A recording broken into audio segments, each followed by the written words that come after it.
Hello my dears, and welcome back to my corner of the internet. I'm Shannon, and today I thought I would pop on here real quick and do another spoiler-free book review.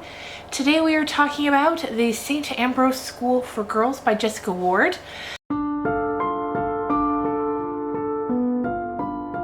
I was lucky enough to get my hands on a copy of this book thanks to NetGalley and the publisher, which is Simon & Schuster.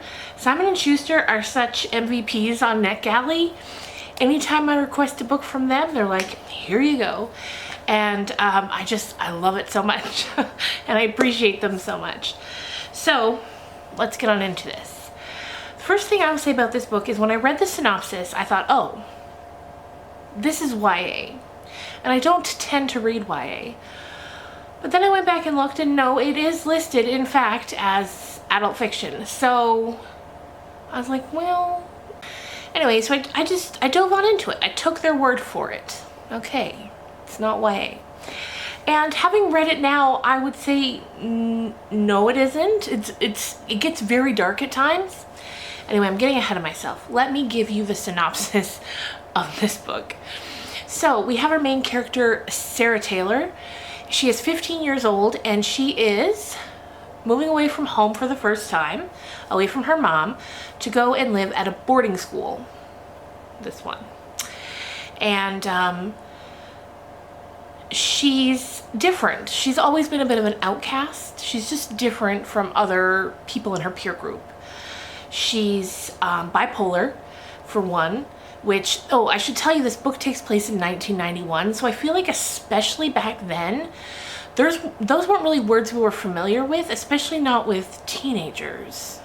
At least for me. I was a teenager in the 90s. I wasn't really familiar with those things back then. So she's been put on lithium, which is a fairly intense mental health drug.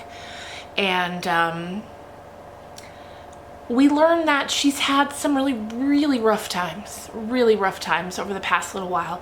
And when you look at that through the lens that she's only 15 years old now, that just broke my heart. She had spent time in mental health institutions and had some attempts, but at that, because YouTube doesn't like when you talk about sensitive subjects too much. But now she's at this school. She's very smart. She dresses in all black. She's given off those like early 90s goth vibes with her dress. And she's at this new school. And instantly, the popular girl at school, a girl named Greta Stanhope, she put Sarah in her sights as a target, someone she is going to make life miserable for. And it starts just with these terrible pranks. Replacing her shampoo with water,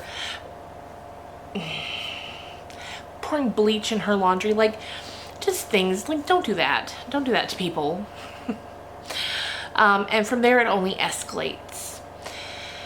And we've got some other characters here. We've got Sarah's roommate Ellen, who's an athlete and kind of Sarah's only friend. And then there's the RA, the resident advisor on Sarah's floor, a man named Nick Hollis, who Sarah refers to in her thoughts, not out loud. She refers to him as the hot RA. She's very, she thinks he's really cute. Anyway, she starts to notice that she's seeing Nick, the RA, and Greta, the mean popular girl, alone at inappropriate times, and she starts to wonder, like, maybe there's something going on there. And from there, the story just kind of snowballs. I will say on the back blurb, it talks about when someone turns up dead, like things really escalate. And I kept reading, waiting for someone to die. And it honestly comes really close to the end. And I was surprised that they mentioned that in the blurb when it's so close to the end. But it kept me turning the pages because I was looking for that death, which is, now that I'm saying it out loud, probably why they put it in the blurb. Anyway, so what I will say about this is, like I said at the beginning, it does get dark. So it's definitely not YA because the subject matter is intense. Some of the things that happen are really intense. But at some points, the story reads a bit YA. Like the characters talk like 15-year-old girls because that's what they are. But then the subject matter is a little, it kind of takes you on a twist because it's so dark. And I was like, who's this for? Me, obviously. I enjoyed it. So I guess if you like sort of twists and turns in your books, but don't mind a bit of a YA feel to the overarching story, then I would say it's probably for you too. Generally, I don't like YA, but I enjoyed this. So if you do like YA, and you also like twisty dark things, you'd extra love this. So I'd double recommend it to you. Yeah, so that's really all I'm going to say about it because I don't want to spoil anything. This book comes out in July, I believe July 11th. And so mark your calendars if this sounds like something that would be interesting to you.